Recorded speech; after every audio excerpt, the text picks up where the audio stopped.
চেয়েছেন যে চুয়াডাঙ্গায় 7 মাসের শিশুকে সাপে কামড়ানোর পর হসপিটালে কোনো অ্যান্টিভেনাম ছিল না। ময়মনসিংহে হসপিটালে অব্যবস্থাপনার কারণে গর্ভী সন্তানের মৃত্যু। আসলে এই বিষয়ের দায় কি চিকিৎসকদের নয়?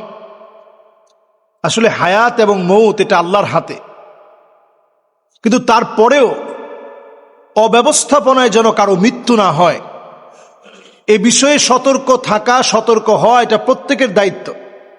দেশ পরিচালনায় যারা থাকবে, কুল্লুকুম রাইন ওয়া কুল্লুকুম মাসউলুন আন রাইয়াতিহি, যে যেখানে দায়িত্বে আছেন প্রত্যেকেই আপনার দায়িত্বের ব্যাপারে জিজ্ঞাসিত হতে হবে। আপনার অব্যবস্থাপনার কারণে যদি একটা শিশু মারা যায়, আল্লাহর আদালতে জবাবদিহিতার সম্মুখীন আপনাকে হতে হবে। আপনার অব্যবস্থাপনার কারণে যদি কোনো মায়ের গর্ভেই যদি সন্তানটা মারা যায়, আপনাকে জবাবদিহিতার সম্মুখীন হতে হবে। আমরা আসলে বাংলাদেশে এই জাতীয় কর্মকাণ্ড প্রায় সময় দেখি, যেখানে সিজার লাগে না ওইখানে সিজার লাগানো হয়, যেখানে অপারেশন লাগবে না সেখানে অপারেশন করানো হয়, যেখানে টেস্টগুলো লাগবে না শুধুমাত্র ডাক্তারের লাভের জন্য তিনি টেস্টগুলো লিখে দেন। তিনি ফ্যাসিলিটি হিসেবে বিদেশ ট্যুর পান, হয়তো একটা এসি বাসায় লাগলে এসিটা পাঠিয়ে দেওয়া হয় ঔষধ কোম্পানি থেকে, অনেক সময় ফ্রিজটা পাঠিয়ে দেওয়া হয়, অনেক সময় গাড়িটা দিয়ে দেওয়া হয়, অনেক সময় ছোট ছোট হাদিয়া দেওয়া হয়। কোনো এই জাতীয় হাদিয়ার কারণে যদি আপনি একটা যে ঔষধটা গুণগত মান নাই এমন কোন ঔষধ যদি আপনি চালিয়ে দেন, আপনি নিতান্ত একটা হারাম কাজ করলেন। এই উপার্জন আপনার জন্য আপনি হারাম বানিয়ে ফেললেন। যেখানে একজন ডাক্তার আল্লাহর কাছে এত প্রিয় হবে, ইন্না মিন আবাররিল বির আইয়ুদখিলা সুরুর ফি কলবি আহাদিকুম, একজন ডাক্তার সুন্দর একটা কথা বলে মানুষের মুখে হাসি ফুটাবে। আপনার কাছে কেউ রোগী দেখাতে আসছে, আপনি বলবেন আল্লাহ তাআলা সুস্থ করে দিবেন। আরে এটা কোনো রোগী না, আপনার চাইতে কত অসুস্থতা নিয়ে মানুষ আছে, ইনশাল্লাহ আপনি সুস্থ হয়ে যাবেন, ভালো হয়ে যাবেন। আরে তেমন কোনো টেস্ট লাগবে না, ছোট্ট 2টা টেস্ট করালে ঠিক হয়ে যাবে। এটা আমি দেখে ওষুধ লিখে দিব, ওষুধ তো তেমন কিছু না। আল্লাহ আপনাকে ভালো বানাবেন, আল্লাহ আপনাকে ভালো রাখবেন, আল্লাহ আপনাকে সুস্থ করে দিবেন।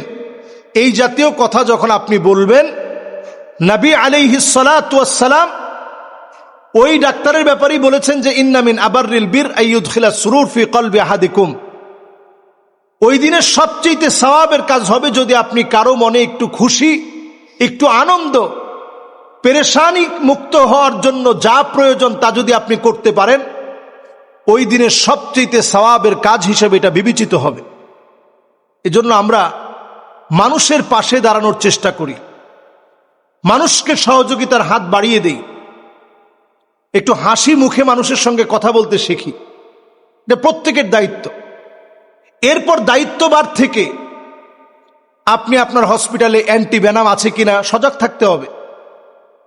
এই বর্ষাকালে কত কিছু হতে পারে।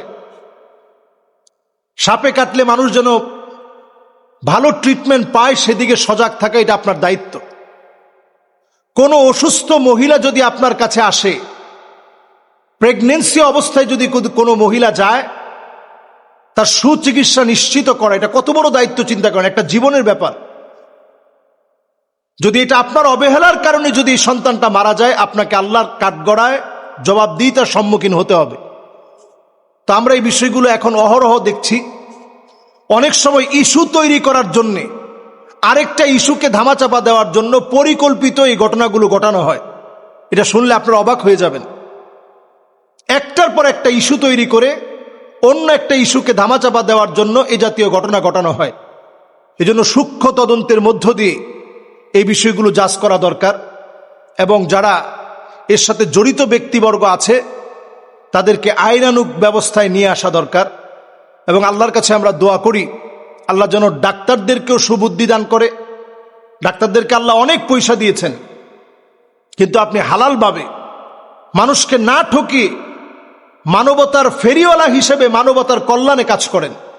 বাংলাদেশে বহু ডাক্তার অনেক মানুষের হৃদয়ে আছে। এই অল্প সময় আপনি একটু তাকিয়ে দেখেন, যারা মানুষের জন্য কাজ করে, মানুষ তাদেরকে হৃদয়ে লালন করে। আল্লাহ আমাদেরকে প্রত্যেককে আল্লাহর জন্য হয়ে জনগণের জন্য কাজ করার তৌফিক দান করুক। আসসালামু আলাইকুম ওয়া রাহমাতুল্লাহি ওয়া বারাকাতুহু।